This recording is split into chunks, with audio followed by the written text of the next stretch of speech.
Baik, selamat malam bagi kita semua. Kita jumpa kembali pada bimbingan skripsi malam ini. Kiranya semakin memanfaatkan kita untuk mengumpulkan skripsi pada hari Sabtu 31 Juli 2021. Sebelum kita mulai, mari kita berdoa. Terima kasih Bapak, kami bersyukur malam ini bertemu kembali dalam rangka bimbingan skripsi. Berkati kami dari awal hingga akhirnya demi Kristus Yesus. Amin.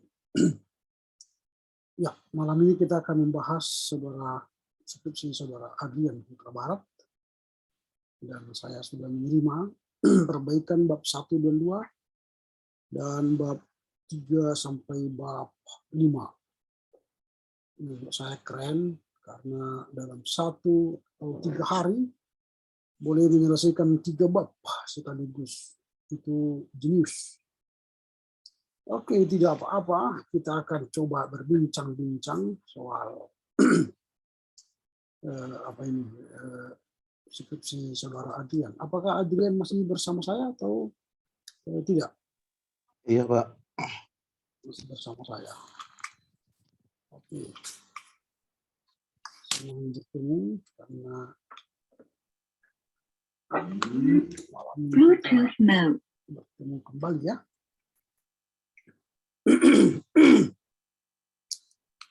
Saya akan membahas bab 3, namun sebelum membahas bab 3, saya akan coba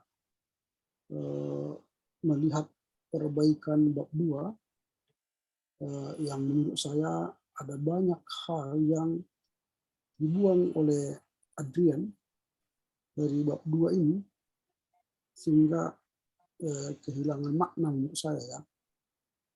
Di bab 2 waktu itu saya sudah coba beri masukan supaya Adrian lebih fokus pada pengertian ya. Bagaimana pengertian dari panti asuhan ya. Pengertian anak dan luka batin. Karena waktu itu judulnya hanyalah deskripsi dan analisa kasus. Padahal analisa kasus itu akan dibahas pada bab 3. Lalu saya beri masukan supaya bab 2 itu berisi deskripsi panti asuhan, artinya gambaran dari panti asuhan itu sendiri, dan pengertian anak dan luka batin. Itu saya coba beri masukan supaya bab 2 itu benar-benar bagus. Tetapi yang saya terima sekarang judulnya diganti dengan deskripsi kasus dan pengertian luka batin. Jadi kasus itu yang dideskripsikan, digambarkan oleh Adrian. Jadi pertama itu deskripsi kasus. Oke, kita boleh terima deskripsi kasus ini, artinya si Christine itu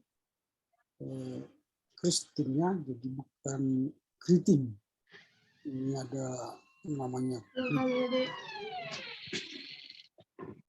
Nah, nanti diperbaiki. Christine ini menjadi deskripsi kasus ya. Ada yang bernama Christine dan adiknya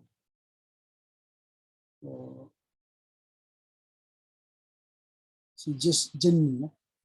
Jadi Christine dan Jenny itu kedua anak yang tergabung dalam 32 orang ya, 32 orang anggota panti asuhan menabur cinta kasih. Oke, dideskripsikanlah si Christine dan Jenny. Dan setelah Jenny dan Christine dideskripsikan, artinya digambarkan ya dalam deskripsi ini. Lalu masuklah pengertian luka batin. Nah, jadi menghilangkan kemarin saya katakan itu pengertian anak, dan itu dihilangkan oleh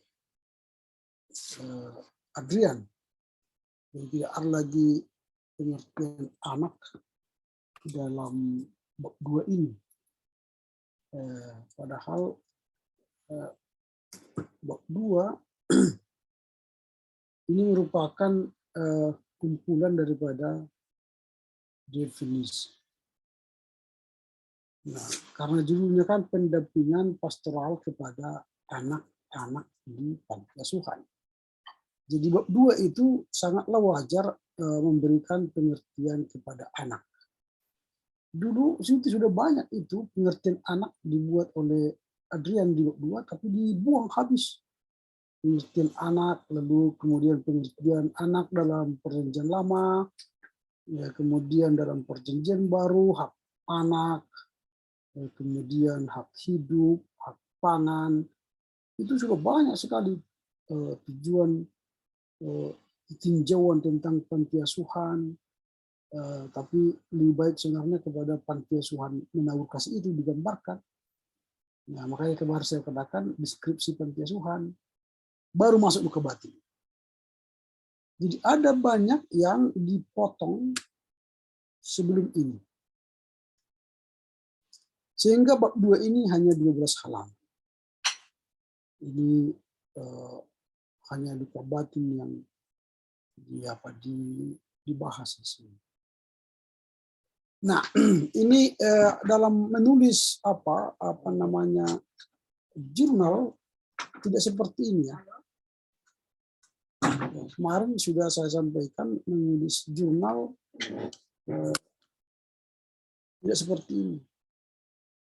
Jadi saya ulangi lagi, dan ini saya katakan tadi, saya sangat bosan sekali mengulang-ulang yang sudah saya jelaskan. Jadi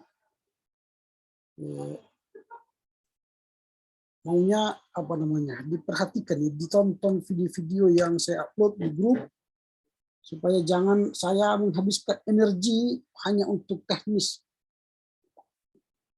Jadi cara menulis jurnal ya didengar ya Adrian ya, Adrian Tawarat ya, dengar ya.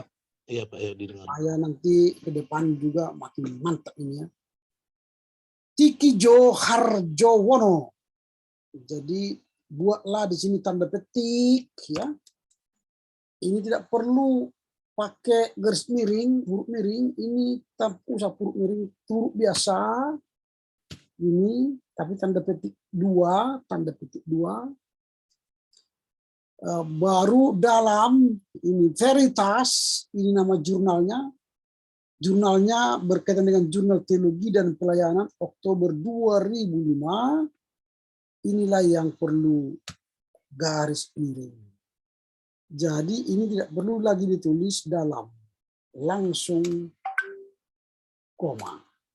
Veritas. Sama dengan catatan kaki nomor 2 itu nanti perbaiki lagi. Titik Haryani, pentingnya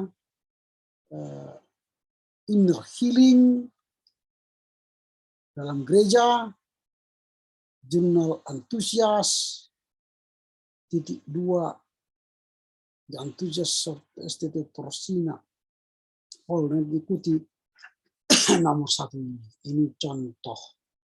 Ya, ini contoh. Saya ulangi ya, ini contoh. Diikuti nanti ya, supaya jangan berulang-ulang. Malas sekali aku membahas seperti ini. Kayak mahasiswa semester 2 yang masih belajar metodologi penulisan. Dan saya anggap itu sudah berulang-ulang saya sampaikan. Jadi kalau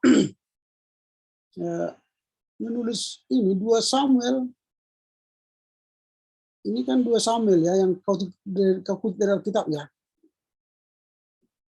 Tidak usah buat seperti ini. Langsung aja geser ke sini. Langsung geser ke sini. Lalu tanda petik ini kan. Ini cara menulisnya. Gini. Nggak usah kau buat ke bawah.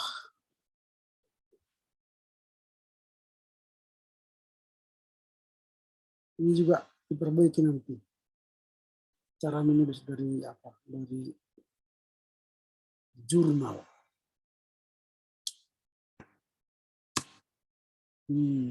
Baru habis ya.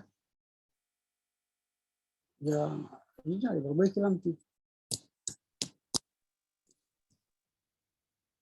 Jadi Pak, itu bisa ditambahkan lagi Pak tentang pengertian anak Pak. Oh iya, nah itu kan kemarin sudah saya katakan kita usah dibuang. Kau yang membuang. Iya Pak, soalnya kemarin putus-putus ini Pak, salah pengertian saya Pak. Kan saya sudah kirimkan apanya, videonya. Apa enggak tonton videonya? Kan bisa tonton videonya. Saya kirimkan semua video. Ini semua videonya free saya berikan untuk kalian. Enggak ada berbayar kan? Ada berbayar? Tidak Pak. Ya, bayarannya subscribe aja kalau mau. Kalau enggak usah. Saya tidak butuh subscribe kalian. Jadi saya hanya bagi ilmu sama kalian. Enggak mau, enggak usah. Saya akan nilai nanti pada akhirnya. Gitu ya. Lalu kita masuklah ke bab 3.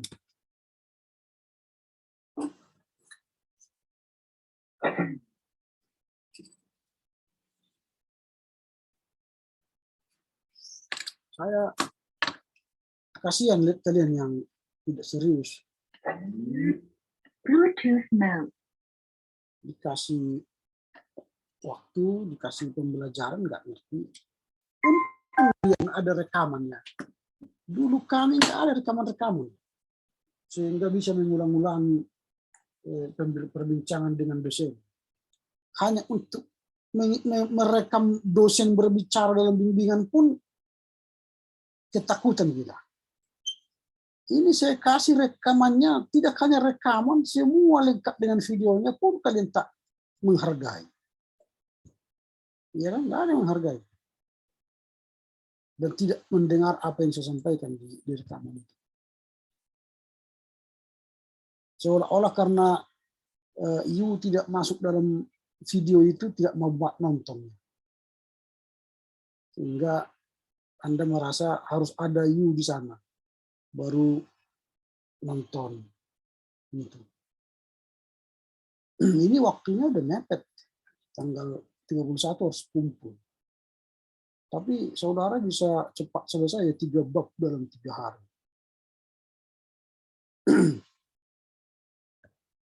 Ya, analisa kasus. Ini analisa kasus.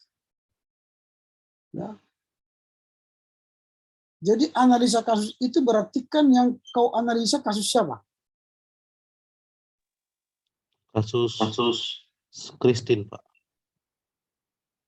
Kasus Christine kan? Iya Pak.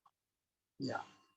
Jadi buatlah pengantar dalam bab 3 ini analisa kasus. Dalam bab 3 ini saya akan menganalisa kasus Christine. Christine adalah anak panti asuhan menabur cinta kasih umur sekian, mengalami banyak masalah yang perlu ditolong. Adapun masalah yang dihadapi oleh Christine adalah sebagai berikut. 3.1, perasaan bersalah. Ada dong pengantar. Tidak ada ujuk-ujuk tiba-tiba perasaan bersalah. Siapa yang perasaan bersalah? Begunurnu atau beguatu? Enggak kan? Si Christine kan? Iya Pak. Itu buat pengantarnya. Biar orang yang membaca itu ngerti bahwa si Christine itu yang merasa bersalah. Itu. Nah baru jangan ketika buat merasa bersalah kau definisikan perasaan bersalah. Perasaan bersalah merupakan suatu konsep yang berkaitan dengan moral, pelanggaran, malu. Enggak usah. Jelaskan saja si Christine itu memiliki perasaan bersalah. Kena kepada siapa dia perasaan bersalah? Mengapa? Gitu. Jadi jangan kau definisikan lagi rasa bersalah, mengingatkan seseorang mengalami. Ngapain? Ini analisa apa? Analisa apa ini? Ini analisa apa? Analisa kasus, Pak. Analisa kasus siapa? Si Christine. Ini yang kau tulis ini kasus siapa ini? Rasa bersalah merupakan suatu konsep. Rasa bersalah mengingatkan seseorang. Siapa ini? Si Christine apa orang lain? Atau definisi? Definisi, Pak. Ngapain kau tulis definisi? Kau bukan mau menganalisa definisi di sini. Menganalisa apa? Rasa bersalah si Christine. Tulislah si Christine itu memiliki rasa bersalah kepada siapa? Kepada Jenny. Selesai. Ini kau buat lagi definisi. Apa artinya definisi di sini? Lalu kedua langsung kau pandang secara alkitabiah. Ngapain kau pandang secara alkitabiah di sini? Ini tadi judulnya apa? Apa nih? Analisa kasus, Pak. Kenapa ada pandangan alkitabiah di sini?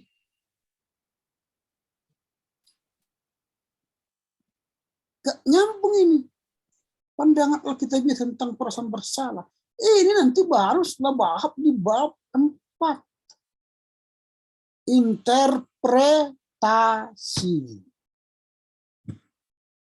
Ini masih perasaan bersalah, kau apa? Daftar dulu kasus-kasus yang dihadapi oleh si Christine.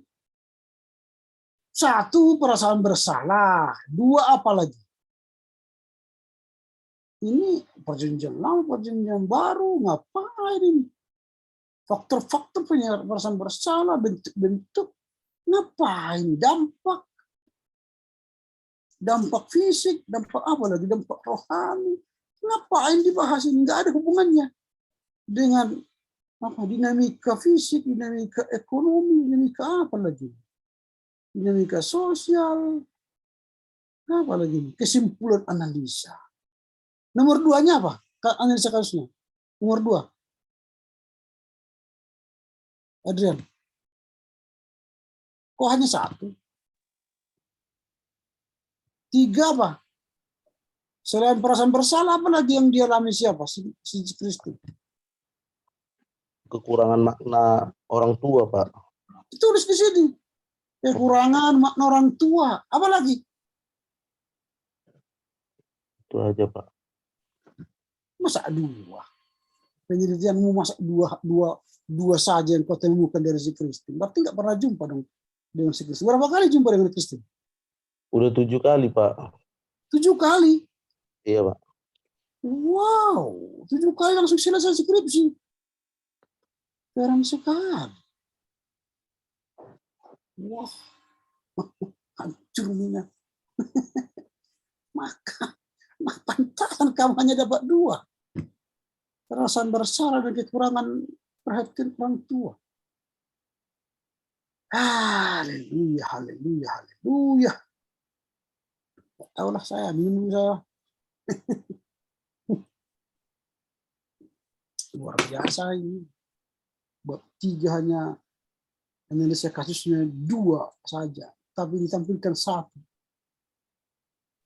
Interpretasimu nanti di bab 4 tentang rasa bersalah. Interpretasimu tentang kekurangan kehadiran orang tua di bab 4. Bukan di bab 3. Analisa kasus, namanya analisa kasus. Apa kasus-kasus yang dihadapi oleh si Christine? Dihadapinya secara pribadi, dihadapinya kepada orang tuanya, dihadapi dengan anak-anak panti asuhan, dihadapi dengan pengurus panti asuhan, dihadapi dengan lingkungan panti asuhan.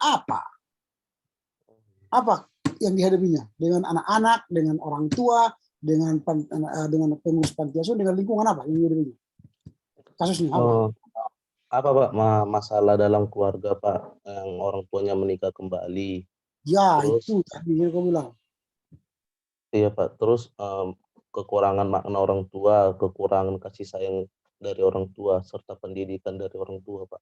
Ya, orang tua itu di panti asuhan itu apa? Ya kan di panti asuhan sekarang. Iya, Pak. Kan kau sekarang meneliti di panti asuhan kan? Iya, Pak. Apa masalahnya di kantor Tuhan? Sering marah-marah jadinya, Pak.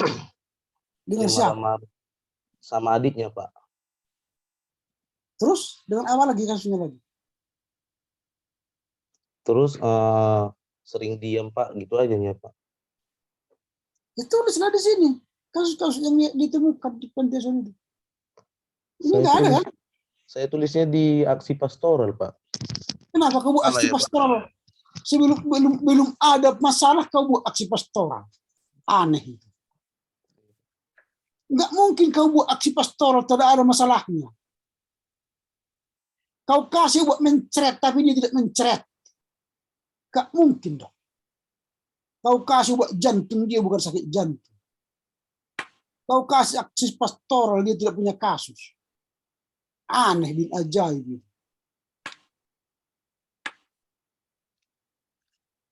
Jadi nggak mungkin kau punya aksi pastoral. Tak ada di sini masalahnya. Apa yang mau kita komentar di sini? Oke, ini saya cocok yang sedikit ini saya kirimkan aja ke kau supaya kau perbaiki. Kalaupun tidak selesai tanggal 31 ini jangan paksa. Iya, Pak. Masih ada kesempatanmu tambah 3 bulan atau 2 bulan atau sebulan. Masih ada diberi kesempatan. Kami sudah memutuskan memberi kesempatan sampai tanggal 11. Kalau tidak bisa kau selesaikan sampai tanggal 31 nanti. Tapi bayar. Tidak ada yang gratis sekarang, bayar. Itu konsekuensi bagi mahasiswa yang tidak punya niat belajar. Kami dosen-dosen ini kan tidak hanya seperti ini, kalian kasih menumpuk langsung baca, lalu kalian pikir selesai. Sorry lah, gak mungkin. Kami ini bukan robot manusia yang kami. Nah, ini masuk ke interpretasi masalah.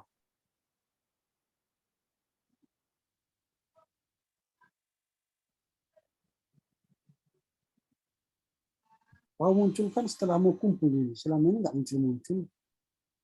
Tadi mana rimbamu? Tenggelam di dalam bumi mungkin.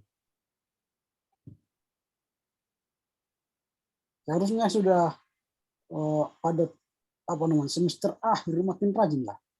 Karena limit waktunya udah habis gitu ya. Harus lebih kencang sebenarnya semangatnya daripada orang-orang yang sudah masih punya banyak waktu gitu.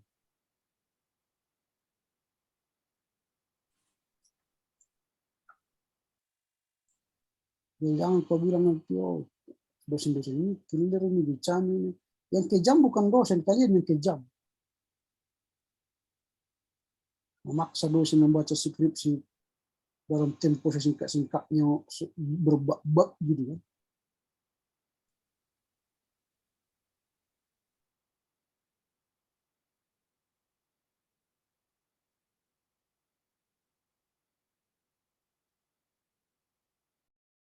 Untung ada teknologi sekarang. Bisa bimbingan walaupun jauh gitu ya. Ini aja susah ini. Ini sudah kayak mengalami kendala. Gak bisa dia diajak ini. Mungkin laptop ini pun capek. Sejak pagi sampai malam nggak berhenti-berhenti dia. Laptop aja capek, apalagi manusia. Ini kayak ini tak apa dia? Ini bisa diajak kompromi ini tampaknya.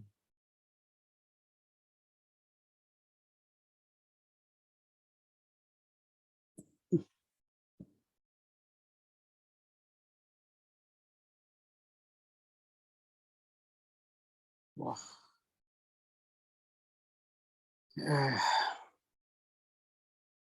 tunggu sebentar.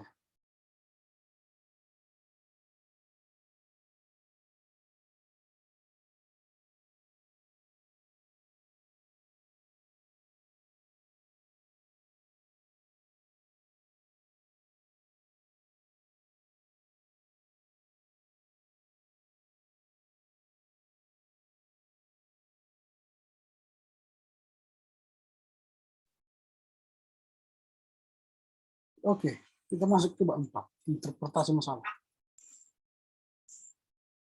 Nah, permasalahan apa nih di room ini? Permasalahan Permasalahan pada Kristen, Pak. di mana kau tulis ini? Itu seharusnya di bab 3, Pak. Di analisa kasus, Pak. Lalu mengapa tiba-tiba muncul di sini? Iya. Lalu kamu bisa menafsirkan masalah, tapi tidak tahu di mana kau letakkan masalahnya. Seharusnya ini kan di bab 3. Iya. Itu loh. Mana mungkin kau bisa menafsir tiba-tiba tanpa ada masalah?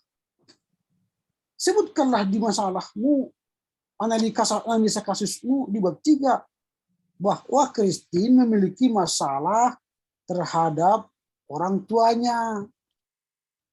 Dia kehilangan makna orang tua. Baru bisa kau tafsir di bab 4.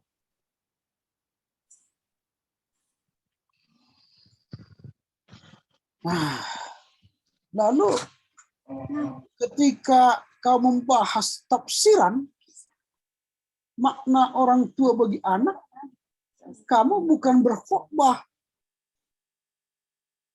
Bukan berkhotbah. Ini kan berkhotbah ini.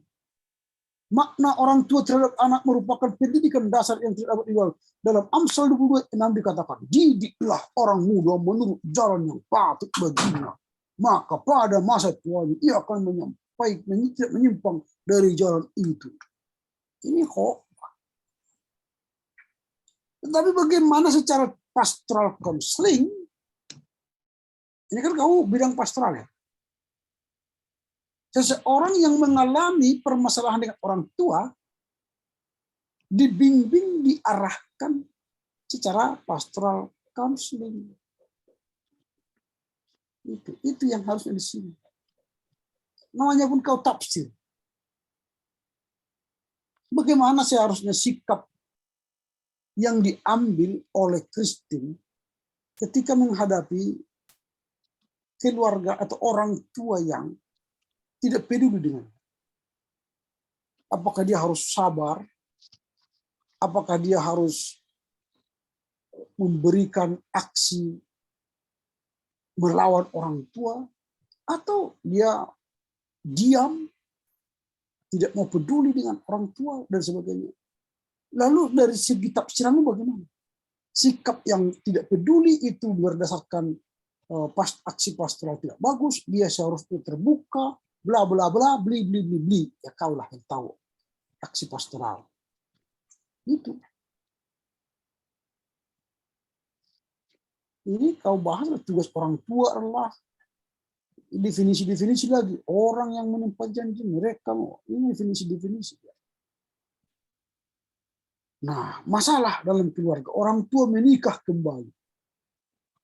Kenapa kau tafsir ini nggak ada di bab 3 ini? Gak mungkin kau menafsir nggak ada di bab 3. Ini harus masuk ke bab 3.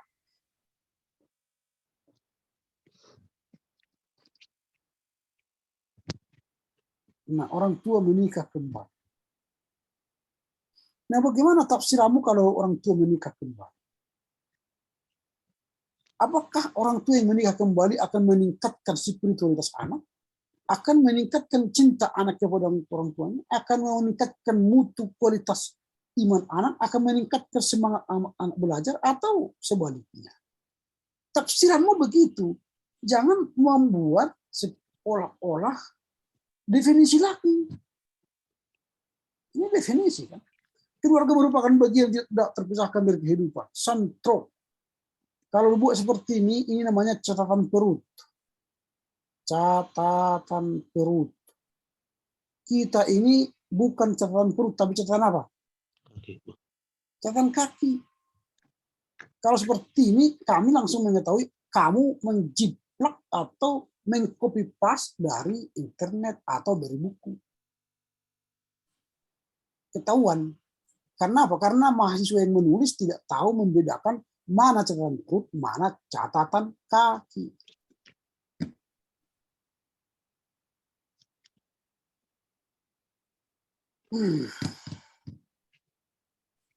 Dalam menulis ini, judul buku, tidak pernah kita pasarankan dipakai huruf besar. Wijio Murdoko kalau menulisnya parenting, leadership. Ini harus diperbaiki nanti. Ikuti menulis secara jurnal. Tadi sudah saya sampaikan bagaimana cara menulis, mengutip dari jurnal.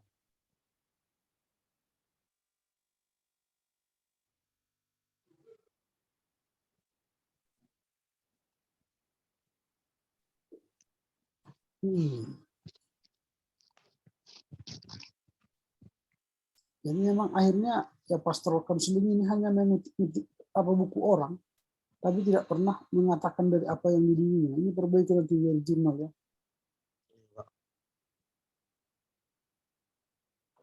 Anak kurang kasih sayang orang tua.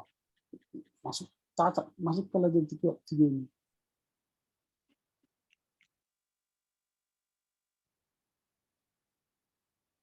Nah ini harus kau ingat bab 4 ini menafsir loh.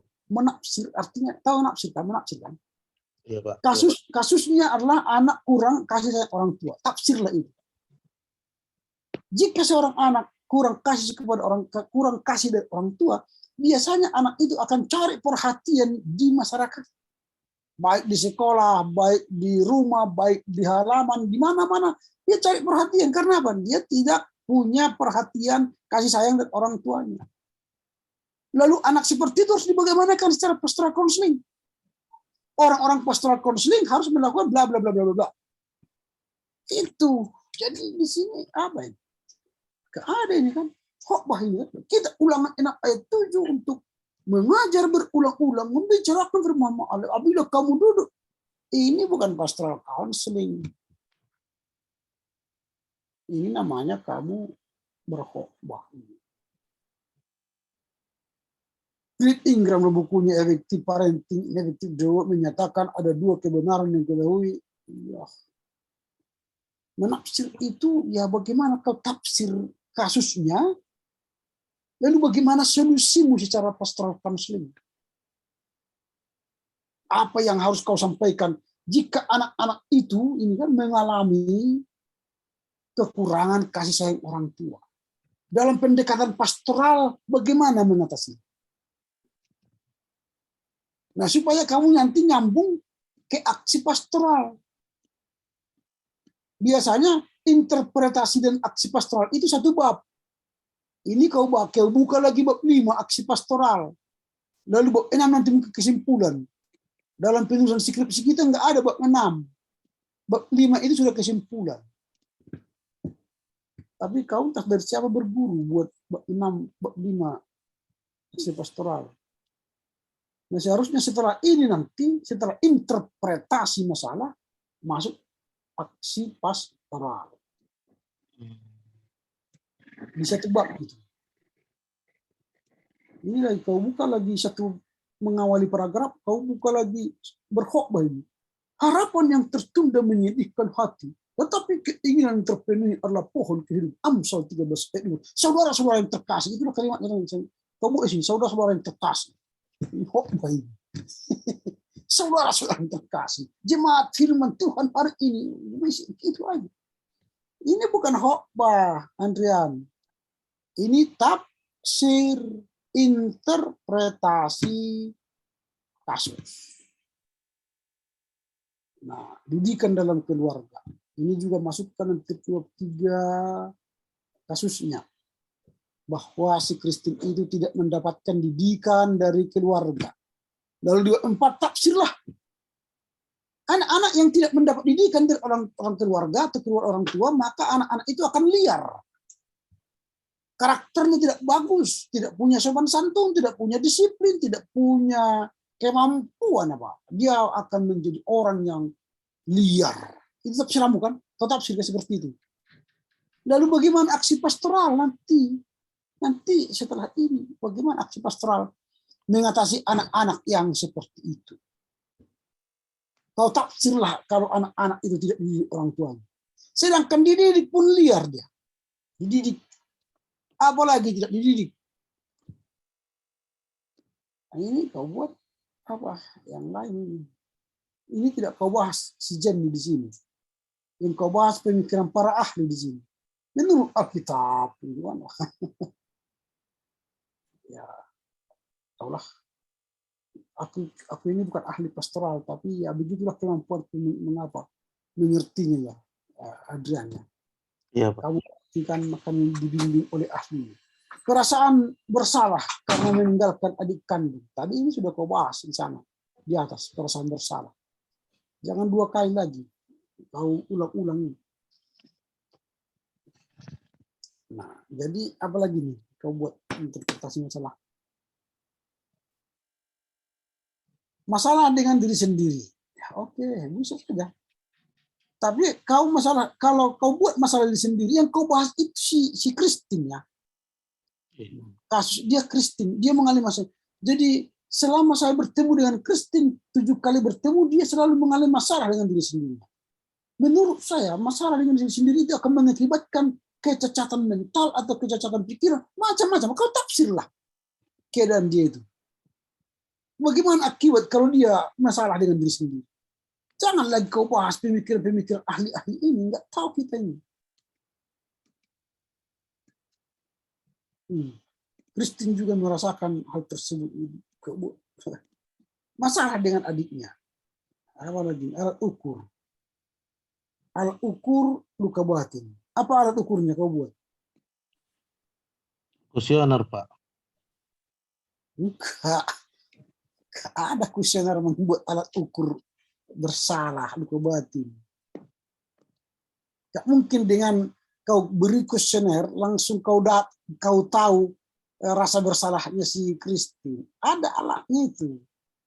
Dari segi pastoral closing ada alatnya. Enggak kuesioner. Gak tahu saya ini. Kau ngerti ini, guys? Ini kan dikenal dengan skala rasa bersalah dan malu. Gas yang dikembangkan untuk mengatasi kecenderungan tidak bersalah dalam malu. Guilt and shame pronouns scale. Apa ya? Kau tahu nggak ini apa, gas? Ini alatnya. Alat mengukur rasa bersalah atau luka batin. Kau lakukan enggak ini? Dengan menggunakan gas. Guilt and shame pronouns scale. Ini ada hasilnya ini. Ini. Kalau hasilnya ini alat ukur itu dari 15 gejala, pertanyaan masing-masing gejala, skor 1, 2, 3 dengan 4, nilai 1 hampir tidak pernah, 2 kadang-kadang, 5 sering, 4 sangat sering. Cara menilai ini. Sudah kau lakukan kayak ini kepada si Jenny? Gas ini? Sudah Pak, tapi berupa kuesioner aja Pak. Mana bisa kuesioner? Saya buat sendiri Pak. Oh iya. Nggak bisa, ini alat ini. Alat ukur. Bukan kuesioner ini. Lalu setelah itu langsung kau kesimpulan interpretasi. Belum kau lakukan ini. Belum kau lakukan alat ukur ini. Ini yang menentukan alat ukurnya. Wah, ini bukan hanya di daftar aja, bro. Ada alat ukurnya ini. Harus dilakukan. Baru setelah ini nanti, bukan kesimpulan. Kesimpulan itu di atas. Baru langsung aksi pastoral. Setelah kau jelaskan tadi interpretasimu, dari masalah yang kau sebut 2, 3, lalu kau sebut aksi pastoral. Kalau dalam nomor 1 tadi kau sebut bahwa dia adalah makna orang tua, Pak. Makna orang tua tidak ada misalnya bagi dia. Nah, berilah aksi pastoralmu apa? Di sini di bawah ini. Kepada 41 tadi. Aksi pastoral kepada poin 41 di atas. Kan 41. makna pastoral kepada poin 42 ini. Itu ada makna pastoral di sini, apa aksi pastoralnya. Apa yang harus kau lakukan secara pastoral. Nah itu, tapi kita lihat dulu aksi pastoralnya. Ini saya kirimkan dulu sama kawan. Aksi pastoralmu di bab 5 yang seharusnya itu bab 4 dan bab 5 itu biasanya kesimpulan. Tapi kita lihat dulu apa yang kau tulis di bab 5 itu. Apakah aksi pastoralnya sesuai dengan kaidah dari pastoral ya.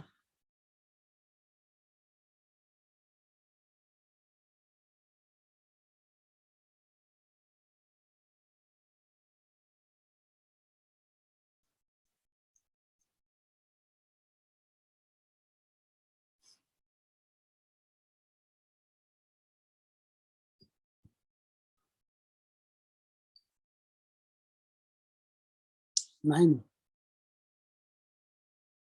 aksi pastoral.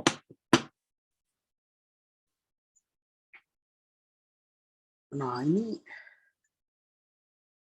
definisi lagi.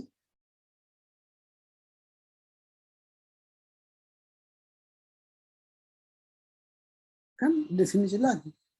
Dasar Alkitab pendampingan pastoral, Ezekiel, Yohanes, gembala yang baik, Petrus,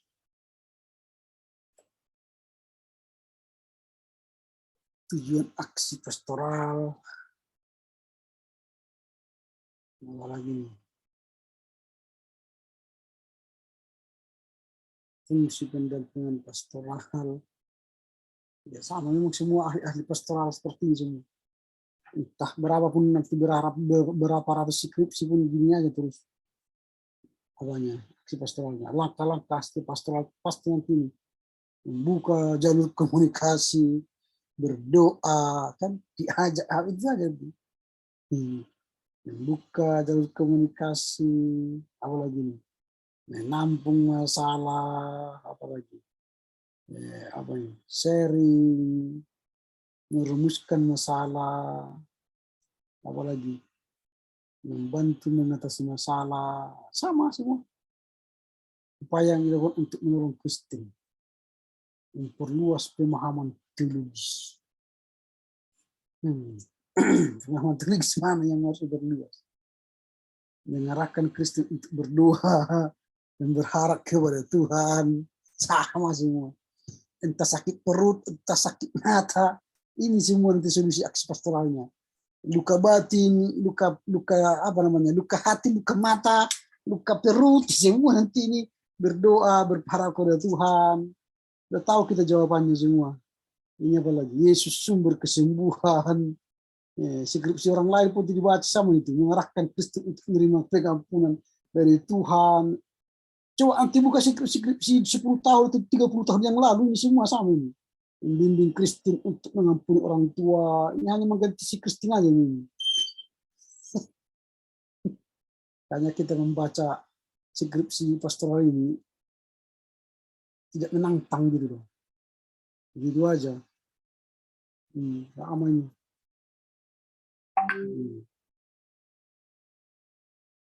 Hanya ganti nama semua.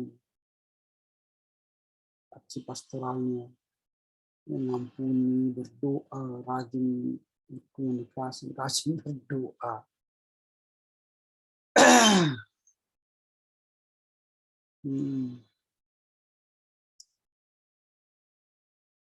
Tingkat persentabel skor sebelum pendampingan 47, lalu tingkat bersalah sangat sering, sesudah pendampingan 22, tingkat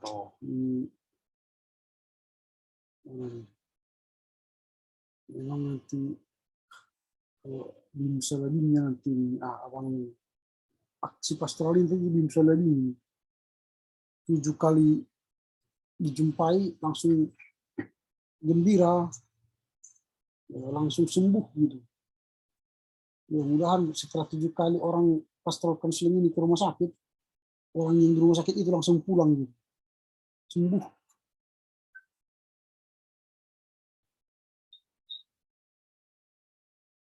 Ini kalau mengampuni tadi, tadi skala-skala itu.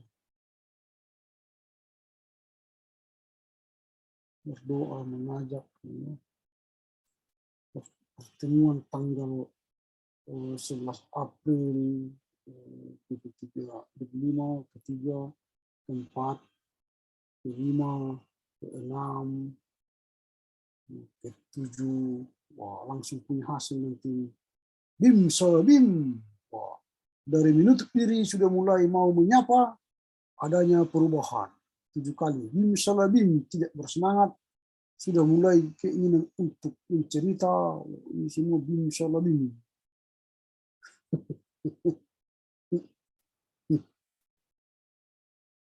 Baru refleksi teologis. Tahu juga kita semua apa ini, alur pikirnya apa ini, apa namanya, pastoral konseling. Refleksi teologis tidak si Kristen lagi yang dibahas di sini, tapi orang lain.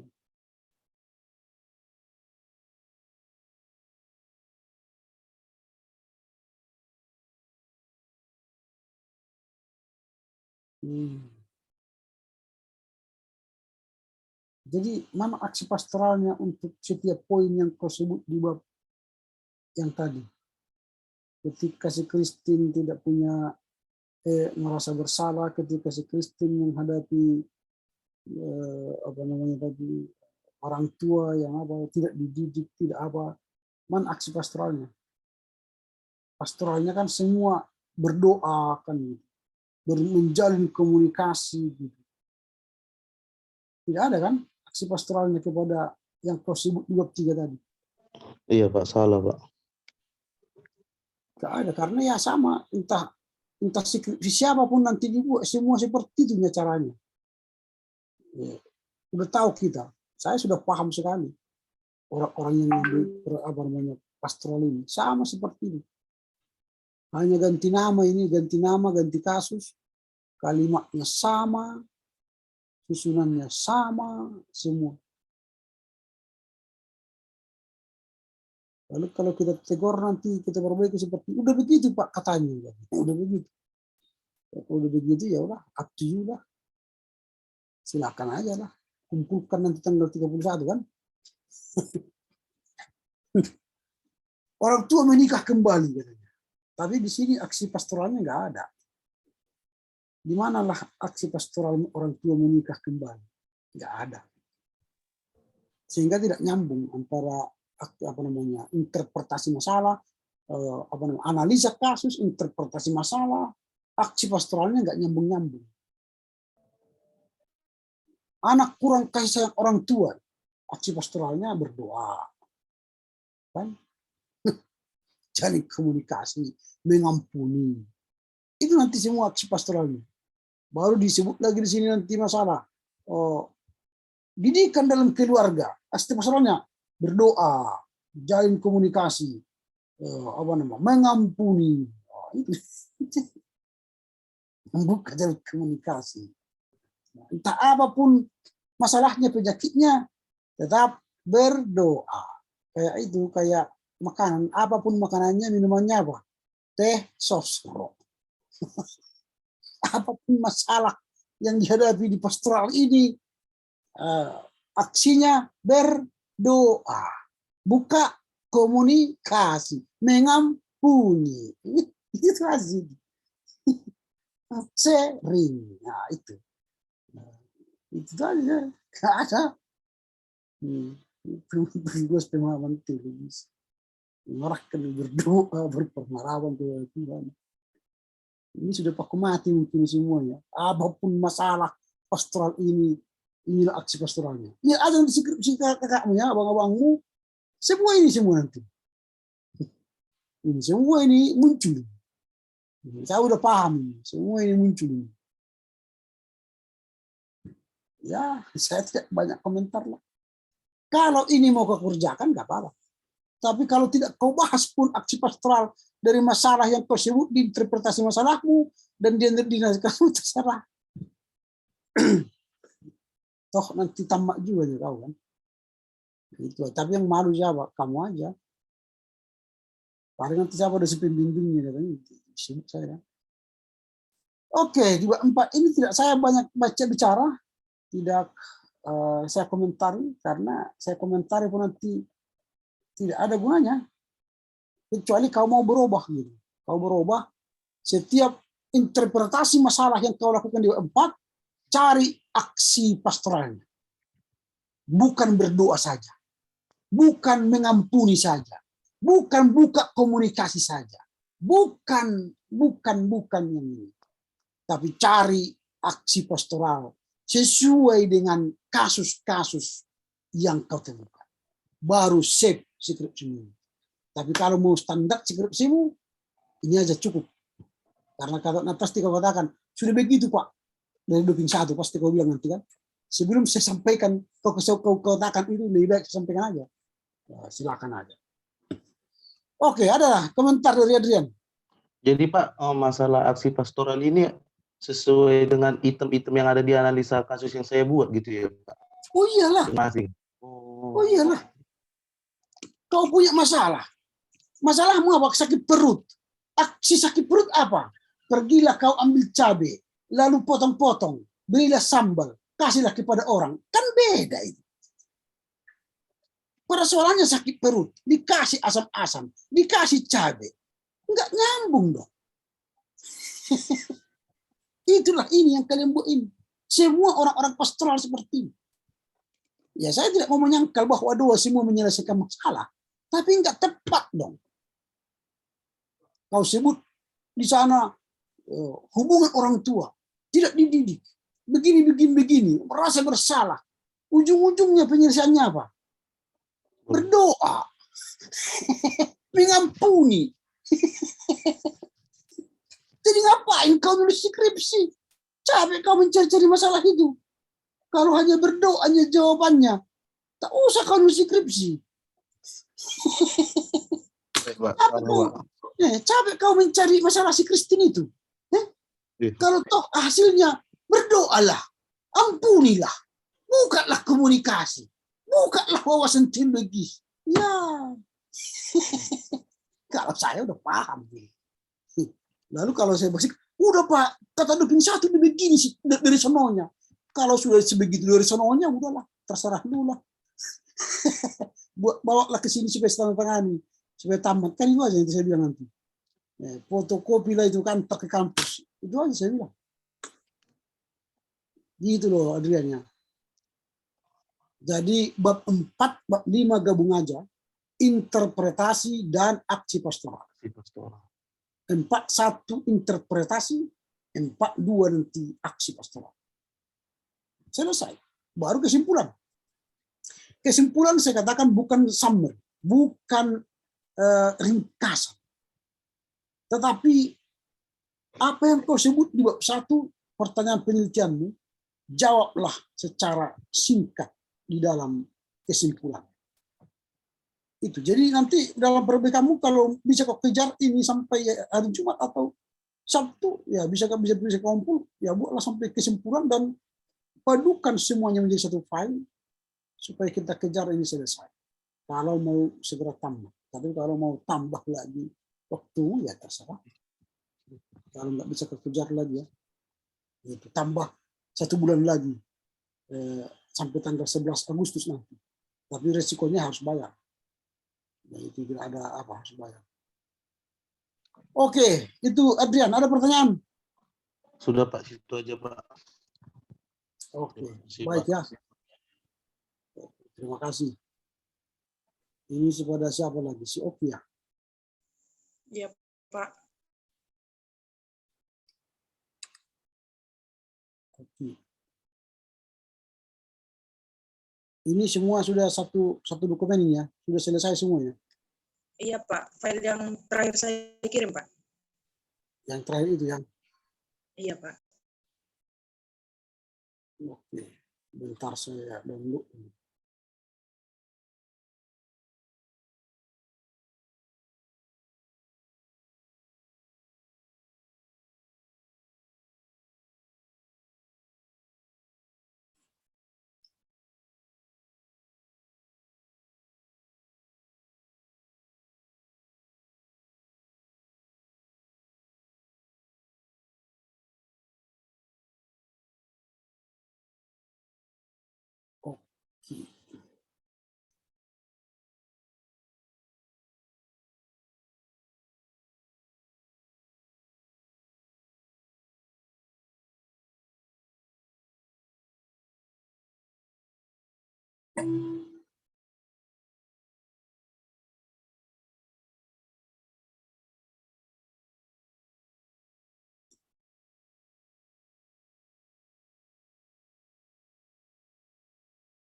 Oke, oke.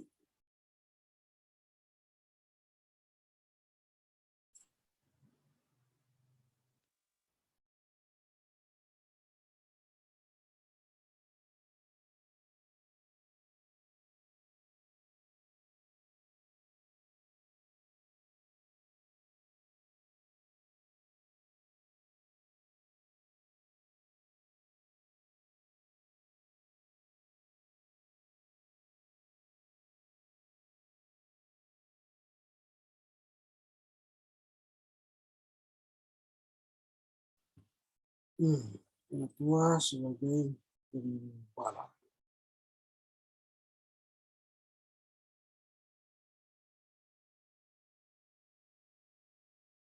Ini masih ada untuk dan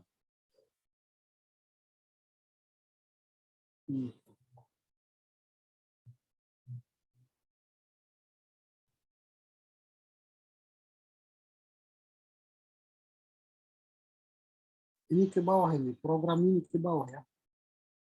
Program studi itu di sini. Program studi.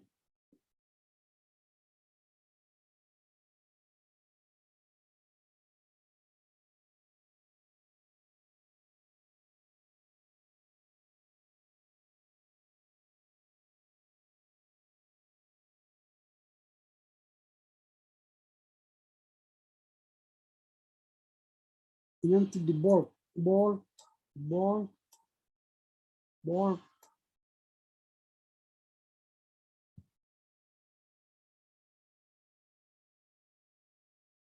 Ini juga di bold.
Nanti ini ditulis Medan tahun tanggal berapa. Baru namamu ya.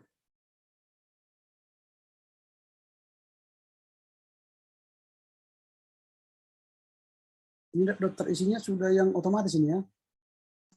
Iya, Pak.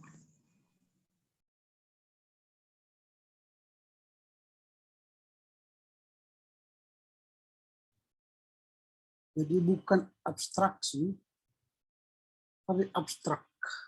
Ini dibuang. Abstrak. Abstraksi itu pagelarannya.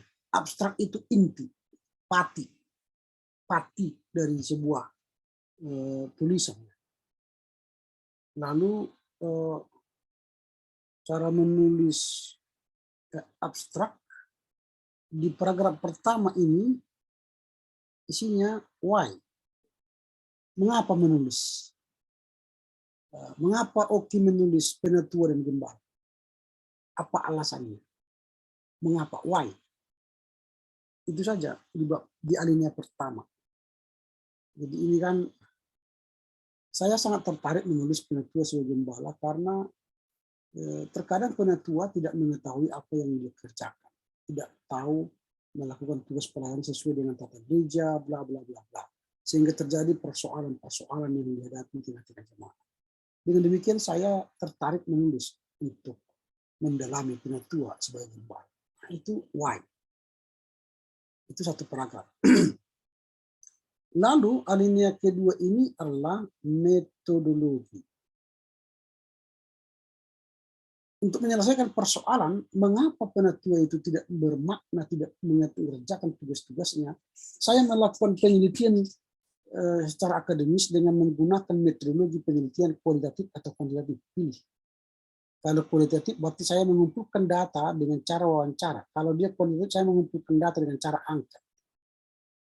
Kalau dia wawancara, saya mewawancarai beberapa orang Penatua yang berkualitas, yang sudah mantan guru jemaat, dan bla bla bla. Kalau dia angket, saya menyebar angket kepada sekian orang, dari sekian orang. Itu metodologi.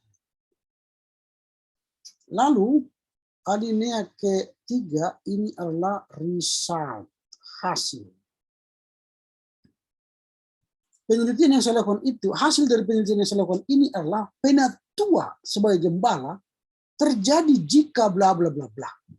Atau ada faktor-faktor yang menyebabkan Penatua tidak menjadi sebagai Gembala, yaitu 1, 2, 3, 4. Atau ada upaya untuk menjadikan Penatua sebagai Gembala yang baik 1, 2, 3, 4. Itu hasil. Hasil penelitian. Apa? Hasil penelitian itu lebih pada kesimpulan pada bab 5. Sampai sini. Lalu ini harus ada nanti di bawah ini kata kunci yang terdiri dari 5 kata. 5 kata. Gembala, Penatua, koma, Gembala, koma, apalagi 5 kata. Cari yang sering digunakan di skripsi ini. Lalu ini harus spasi 1. Spasi 1 dan hanya terdiri dari 250 kata. Singkat, padat. Nah, itulah abstrak. Bisa paham ya? Iya Pak, paham Pak. Nah, itu. Jadi jangan membuat ini tidak ada kaitannya. 3 paragraf terdiri why, metodologi, how, metodologi itu kan how, bagaimana mengatasinya, baru result.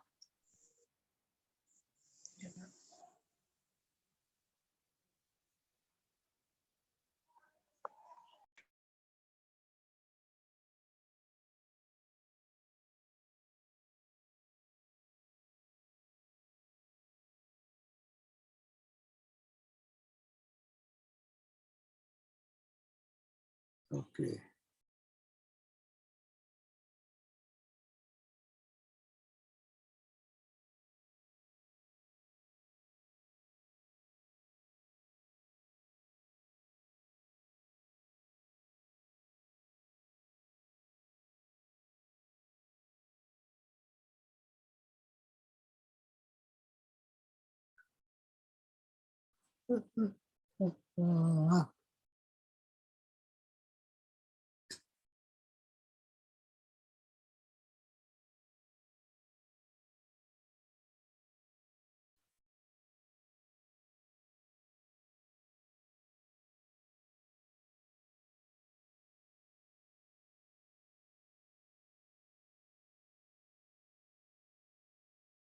Ini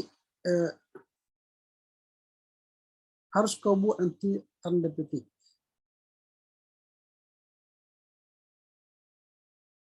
Baru koma dalam tulisan kecil.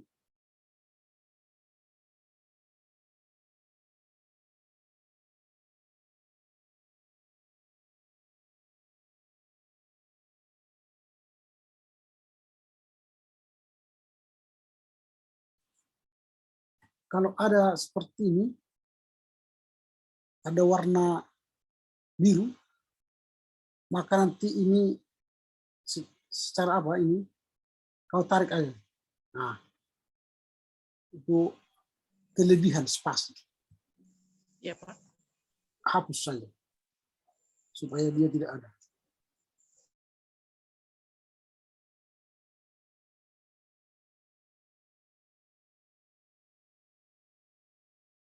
Nah, ini harus konsisten.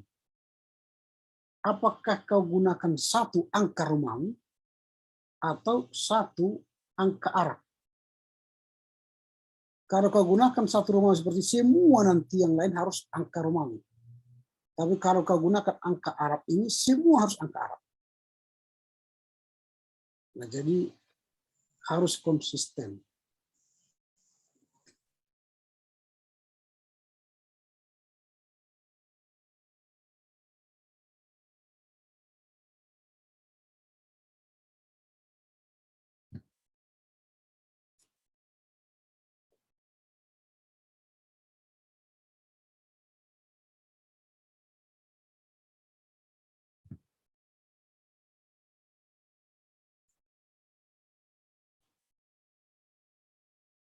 Ini kan contohkan ini kau gunakan angka satu kan, satu Arab kan.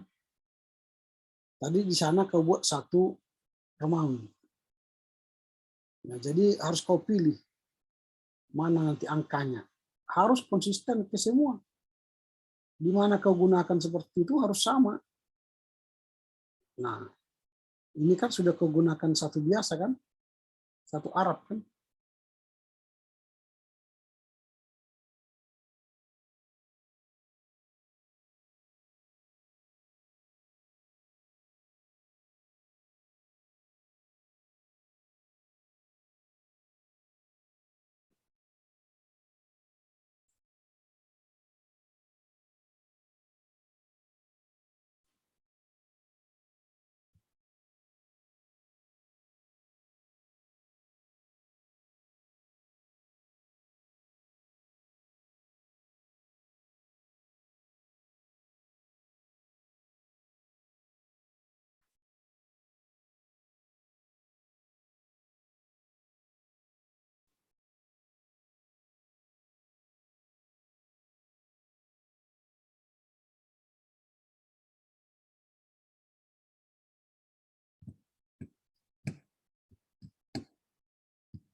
Nah, ini sudah kau kerjakan kah ini yang tiga ini?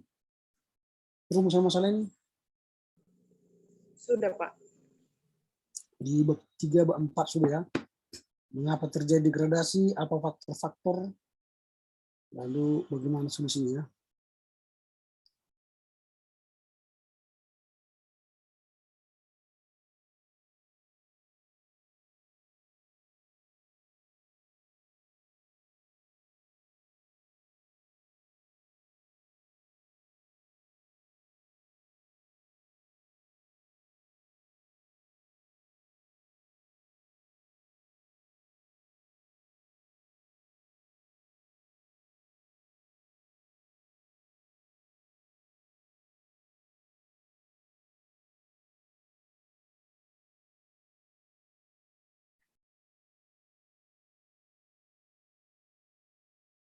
Kerangka teori ya.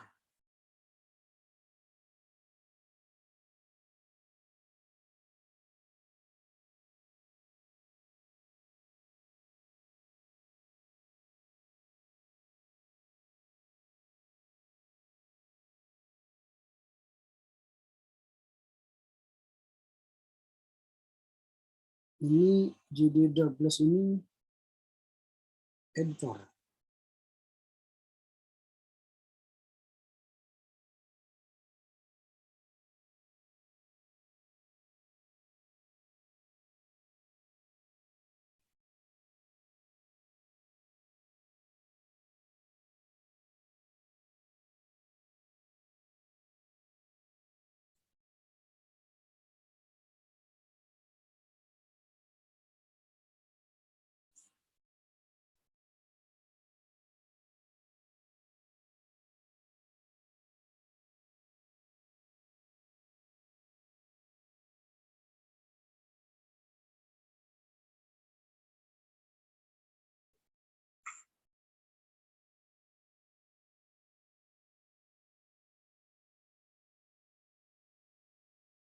Nah, ini IJB Tyler tua-tua, koma, ini ada editornya, nama siapa? Misalnya Robert,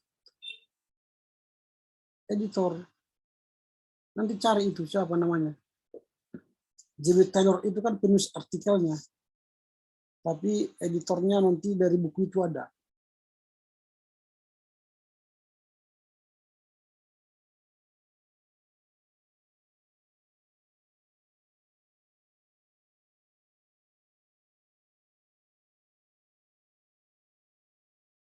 Ah, ngantuk.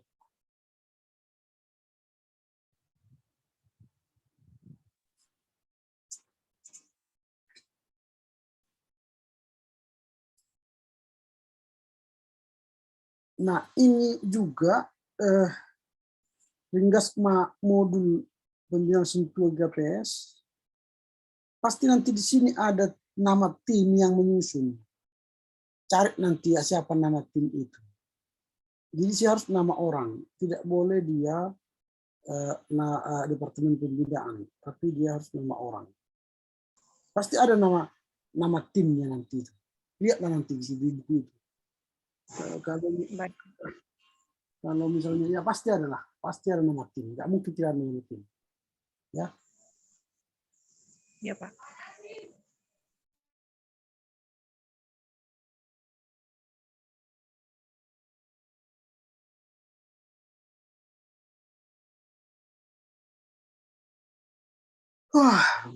Wah, sorry ya.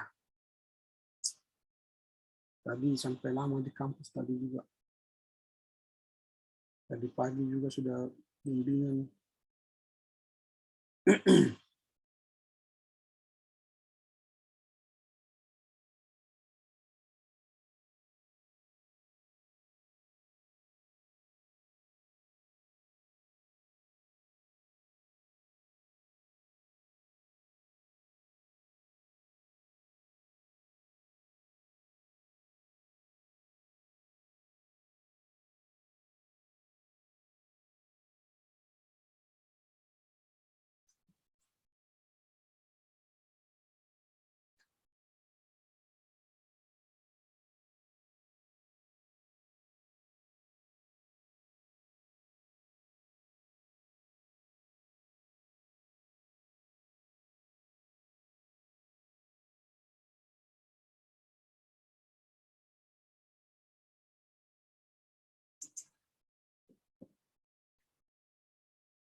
Ini masih muncul lagi.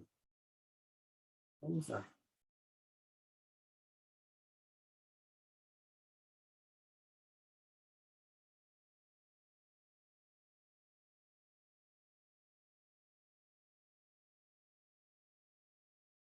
Nah, ini pun nanti kau cari nanti pasti ada nama tim penyunting.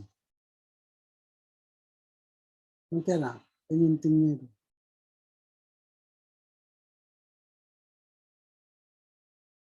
Mana kita itu ya.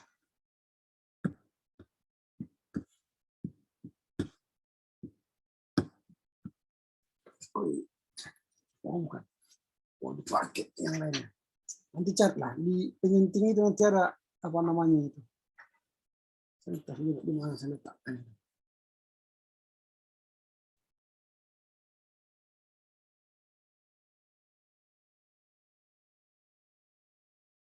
Ini masih kau pertahankan strukturnya dia, kau tulis semua, bukan struktur satu Petrus yang kau tulis ya. Ya seharusnya tidak semua harus kau tulis strukturnya itu.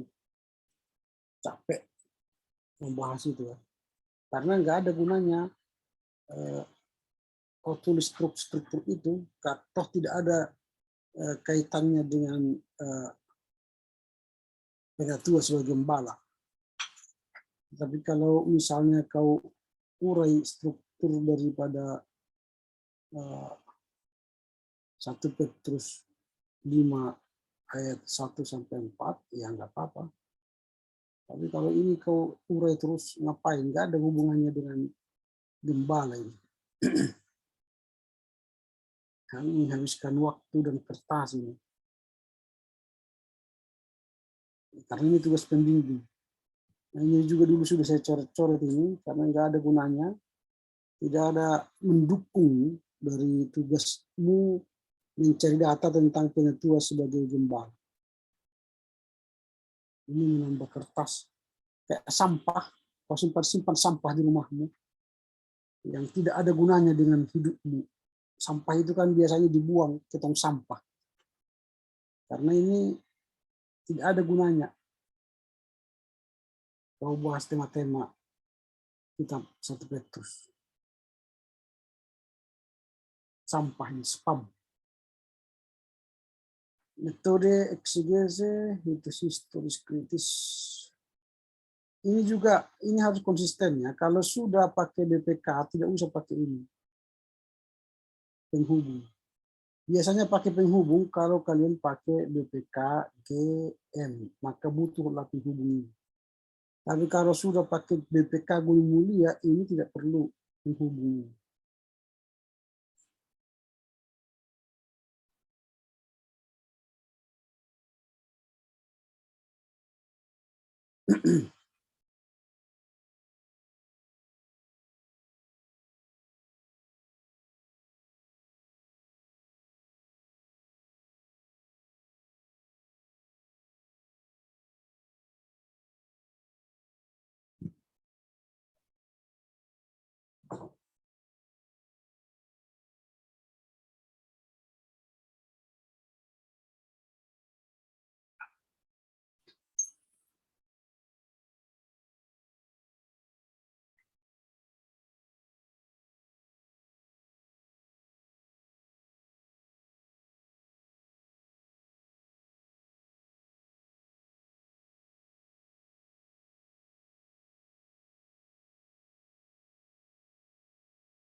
Oke, sudah membahas penetua ya.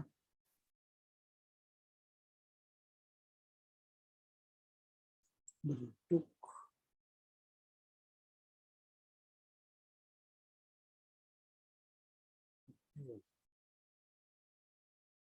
redaksi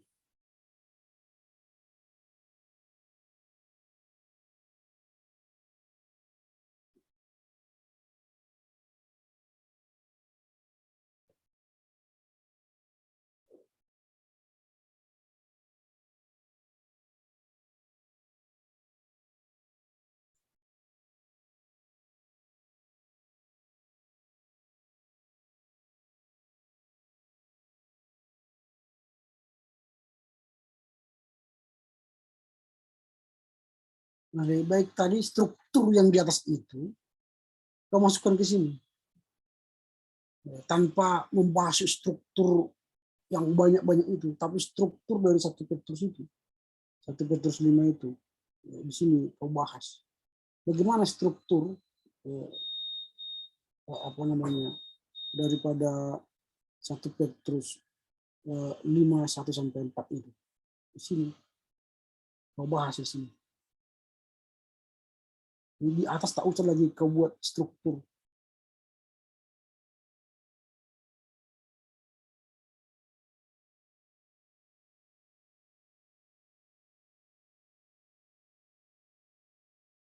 Nah, ini juga soal Sitchenleben, tidak harus semua ada konteks agama, konteks politik, konteks sosial, konteks budaya gitu ya.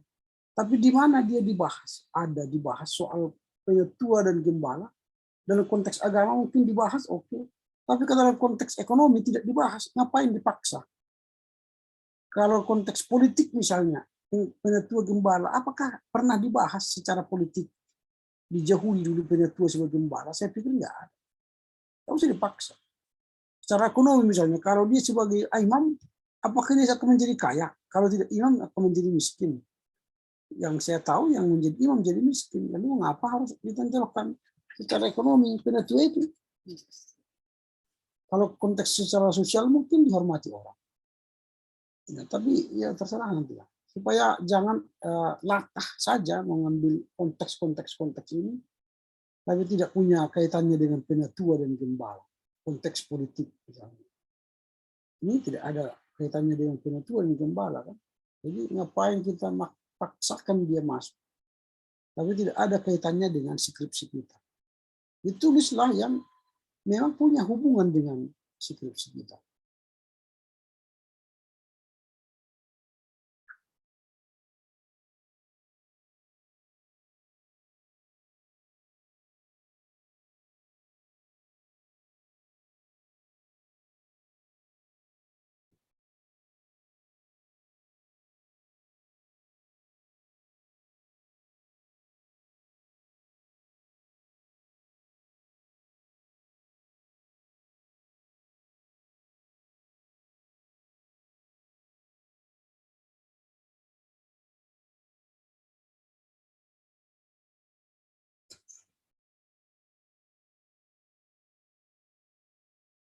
Nah, jadi setelah kau tafsir, ini kan sudah selesai kau tafsirkan ayat 1 sampai 4. Jadi kamu bukan mencari teologi sekarang di sini. Nah, di sini yang sering akhirnya mahasiswa salah tangkap. Kamu tidak sedang mencari teologi dari 1 Petrus ini. Kamu sedang mencari tinjauan eksegese historis kritis.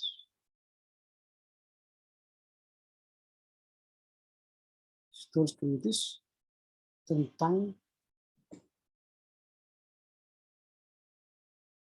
penatua sebagai gembala.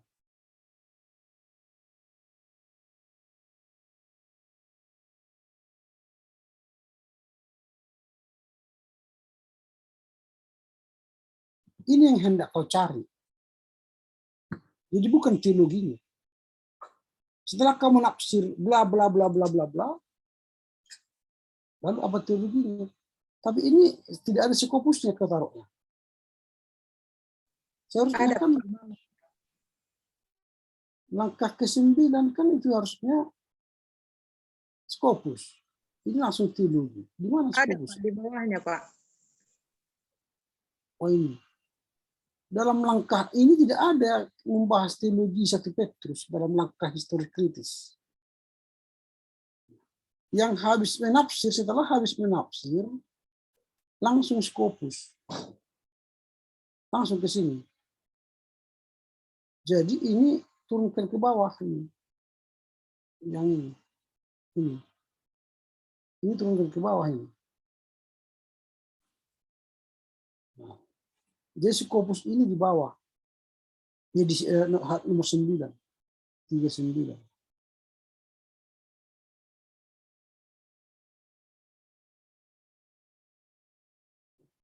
Nah, seharusnya skopus itu setelah kau tafsir 1 sampai 4, fokusnya yang harus kau cari ialah penatua itu sebagai gembala. Nah, penatua harus bisa menjadi gembala yang baik. Ya udah, cocok. Nah, setelah kamu dapatkan itu, barulah tadi masuk pada tinjauan historisnya terhadap penatua sebagai gembala. Sekarang kan kau sudah tafsir. Tafsiranmu dari ayat 1 tentu akan memperkayamu memahami apa sih sebenarnya penatua sebagai gembala setelah kau tafsir secara historis kritis. Kau sudah melihat analisa teksnya, analisa bentuknya, analisa sejarahnya, lebihnya, tafsirannya. Berarti kamu sekarang sudah memiliki pemahaman yang komprehensif tentang penatua sebagai gembala. Lalu apa itu penatua sebagai gembala? Nah, disitulah tinjauan historisnya.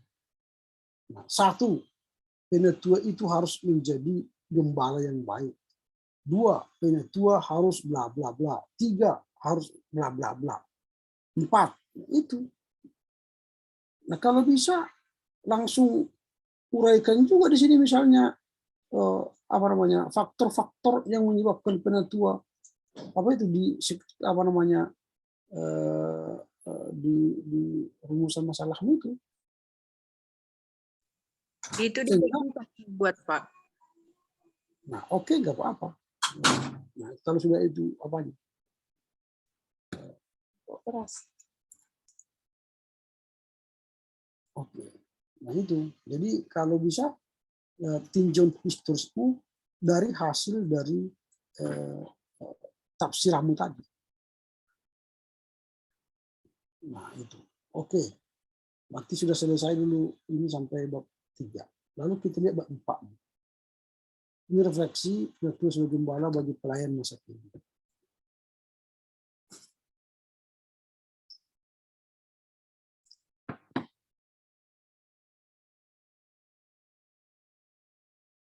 Nah, ini harus muncul dari hasil tafsiramu tadi. Kalau faktor-faktor yang menyebabkan penatua sebagai gembala tidak mencerminkan karakter gembala. Ini kan pertama ketidaktaatan terhadap panggilan.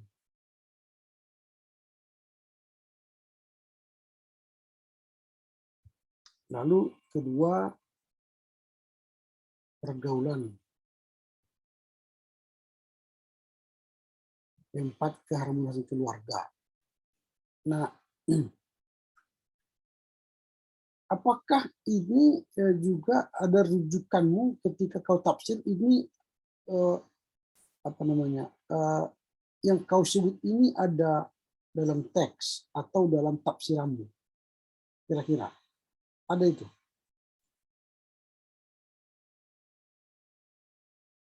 Adakah di dalam bahasanmu membahas ini? Sebenarnya itu kan Pak, bukan dalam teks saya katakan, tetapi jawaban daripada pertanyaan saya di latar belakang masalah itu Pak, rumusan masalah, faktor-faktor yang menyebabkan penatua yang menjadi masalah saya untuk mengangkat judul ini. Inilah yang menjadi faktor-faktor penghambatnya. Jadi kalau dalam teks yang saya tafsir itu saya buat ada dia Pak di dalam sikap-sikap yang harus dilakukan oleh penatua di bawah daripada subjudul faktor-faktor ini, Pak. Nah, seharusnya karena ini kan kajian ilmiah yang kau gali berdasarkan teks, harusnya dari teks itu kau gali faktor-faktor itu, bukan dari teks lain. Contoh ya, saya hanya baca sederhana tanpa menafsir ya. Coba kita ikuti alur ceritanya. Aku menasihatkan para penatua di antara kamu. Aku teman penatua dan saksi penderitaan Kristus yang juga mendapat bagian dalam kemuliaan yang akan dinyatakan kelak. Ini teladan Paulus.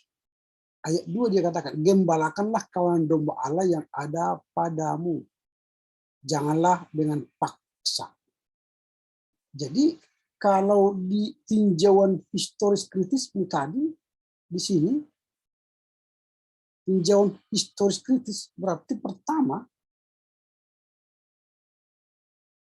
3:10 tadi berarti.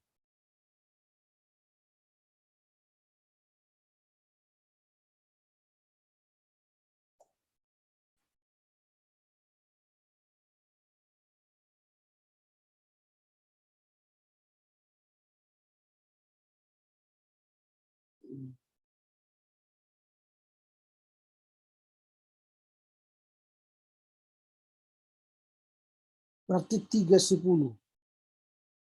3:11. Yang pertama ya. Berarti gembala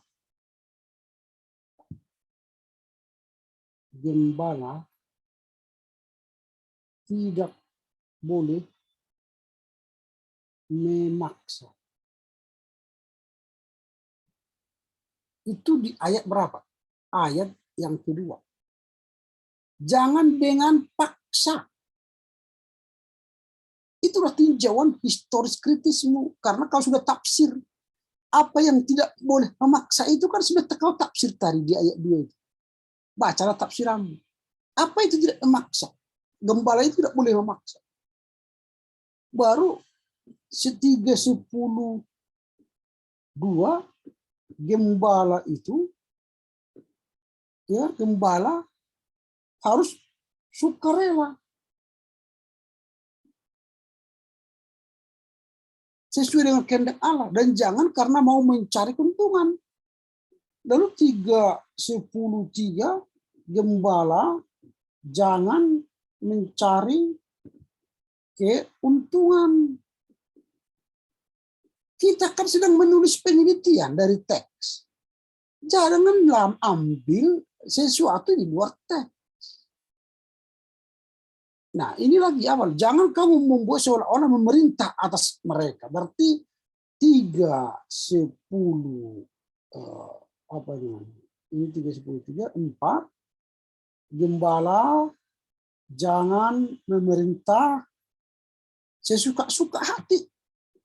Seolah-olah kamu memerintah atas mereka.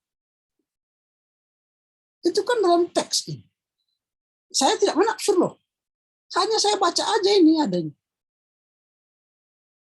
Demikian juga lah kamu, hai orang-orang muda, tunduklah kepada orang-orang yang tua. Jadi gembala itu harus apa? Tunduk kepada orang-orang yang tua. Nah, oke, saya ambil itu. Lalu saya mau merefleksikan penatua. Faktor-faktor yang menyebabkan penatua sebagai gembala tidak mencerminkan karakter gembala. Apa itu? Baca lagi tadi ayat 2. Jangan ada padamu, jangan dengan paksa. Pertama, yang tidak sesuai dengan karakter gembala yang memaksa. Di sini kan berarti pertama gembala yang suka memaksa. Itu dong. Kau hasilkan dari teks, bukan hasil dari luar teks. Itu namanya refleksi dari kajianmu dari teks. Lalu kenapa kau ambil teks kalau tidak ada kaitannya dengan teks? Kau comot dari yang lain ini, gembala, ketidaktaatan terhadap panggilan. Di mana tertulis dalam teks? Lalu kau buat yang kedua, pergaulan. Di mana tertulis dalam teks? Lalu yang kedua apa? Di sini jangan kamu mencari keuntungan. Lalu yang kedua, gembala tidak boleh. Ini tadi apa? Faktor-faktor yang menyebabkan penatua tidak mencerminkan gembala. Ini gembala mencari keuntungan. Mencari keuntungan. Lalu apalagi yang menyebabkan gembala itu tidak mencerminkan gembala. Selain tadi gembala yang memaksa, kedua gembala yang mencari keuntungan, lalu yang ketiga apa lagi? Baca teks. Ini memerintah atas mereka. Berarti gembala yang memerintah sewenang-wenang. Apa lagi? Bila kamu datang, baru ini gembala yang tunduk. Berarti gembala yang tidak tunduk. Ini kan gembala yang tidak tunduk. Itu berdasarkan teks. Jadi jangan lari dari teks. Kalau semua nanti tidak sesuai teks, ngapain kau tafsir itu? Capek kali kau menafsir itu. Nah, lalu gambaran penatua sebagai gembala. Baca lagi teks. Harus bagaimana? Gambaran penatua sebagai gembala. Di dalam teks itu kan sudah ada. Ini. Gembalakanlah kawan domba Allah yang ada padamu, jangan dengan paksa tapi dengan sukarela. Jadi penatua sebagai gembala Allah pelayan yang suka rela. Gitu Doki. Jadi kalau kau ambil dari yang lain, berarti kau tidak ada gunanya menafsir. Capek kau membuat kalimat-kalimatnya berasal dari kata bahasa Yunani, artinya ini. Capek kau menafsir itu. Kalau nggak ada kaitannya dengan refleksimu, ngapain kau capek menulis itu? Bermalam-malam kau membaca-baca bahasa Ibrani, menerjemahkannya, pakai leksikon lagi kau, tapi tidak kau gunakan. Lalu kau cari penatua sebagai gembala yang sesuai dengan kehendak yang lain, bukan dari teks. Apalagi di sini yang disebut gembala yang harus seharusnya selain sukarela. Ini sudah jelas-jelas dikatakan. Tetapi dengan pengabdian diri.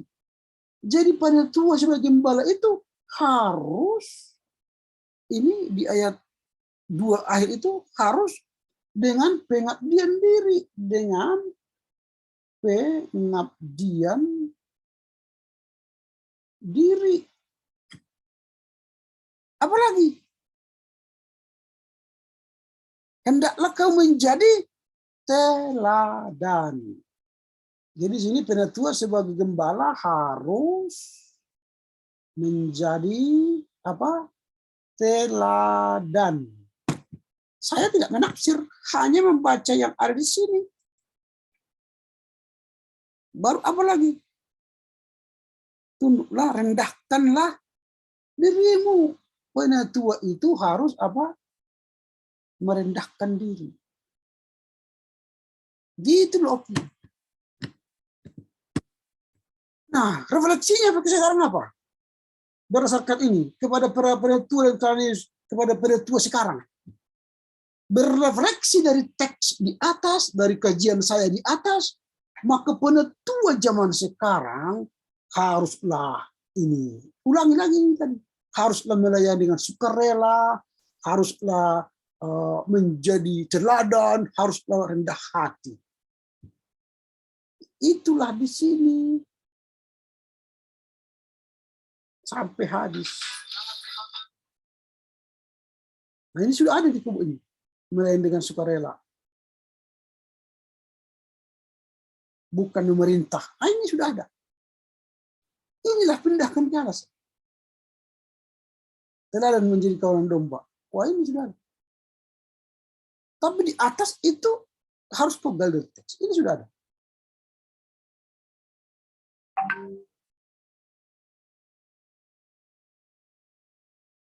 Baru kesimpulan.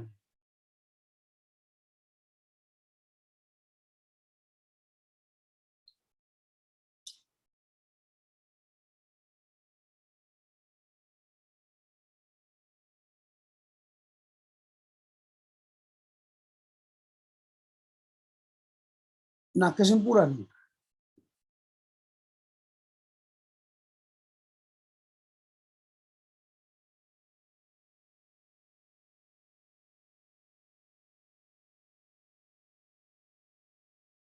Nah, ini masih apa ini? Masih ringkasan yang kau buat ini. Bukan kesimpulan. Nanti kalau kamu ujian skripsi ditanya begini, oke, silakan sampaikan hasil penelitianmu 5 menit katanya. Lalu apa yang kau sampaikan? Jadi yang kau sampaikan adalah hasil penelitianmu. Kesimpulan akademis. Bukan kesimpulan normatif. Kesimpulan normatif gini, penatua itu harus gembala. Kalau dia sudah menjadi gembala, dia maka gereja akan aman. Itu normatif. Tanpa menulis skripsi pun, tanpa sekolah ke STTA, misalnya Medan pun tahunya orang itu. Kalau penatua sebagai gembala, jemaatnya akan aman. Tetapi kalau penatua sebagai gembala berdasarkan teks 1 Petrus 5 ayat 1-4, apa? Nah, sampaikanlah penyemuanmu. Ya mulailah kesimpulanmu apa?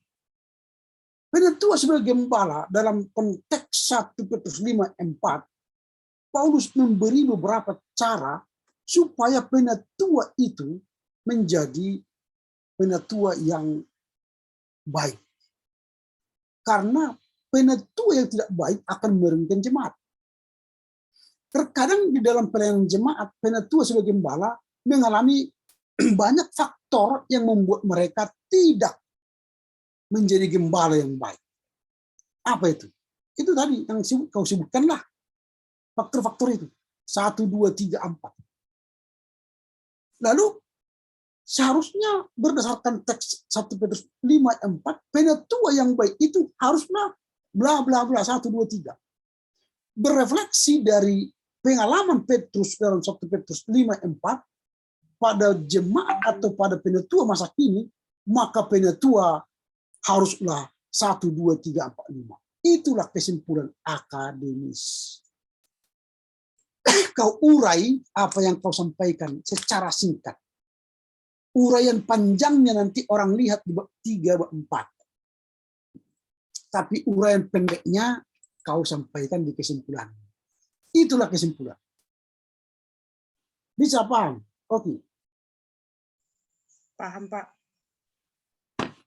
Oke. Kalau sudah paham, saya kirimkan lagi nih ke Oki. Silakan diperbaiki. Kalau mau diperbaiki, silakan. Kalau tidak pun nggak apa-apa. Kau datang besok ke kantorku, tanda tangani. Sudah saya bimbingan, saya tanda tangani. Tapi terserahlah nilainya berapa nanti kita lihat ya. Tapi kalau ingin bagus, perbaiki. Tidak ingin bagus, nggak apa-apa. Datang aja besok. Saya tanda tangani. Waktu udah mepet. Oke ya, ini saya kirim ke Oki.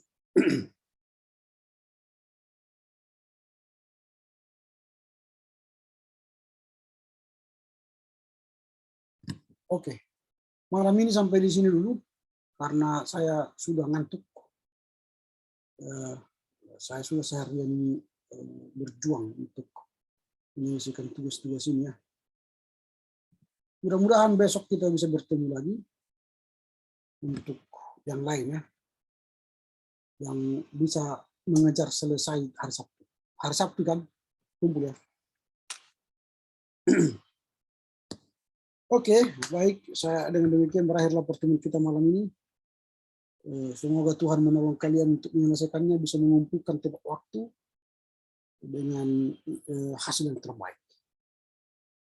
Baik, kita menutup dengan doa, kita berdoa. Terima kasih Bapak, kami bersyukur kami telah menyelesaikan tugas bimbingan. Tuhan memberkati anak-anak-Mu supaya bisa menyelesaikan dengan baik dan dikumpul tepat waktu. Terpuji Engkau Bapa demi Kristus Yesus. Amin. Horas ya, menjujua, Yahobu, malam baik. Menjujua Pak.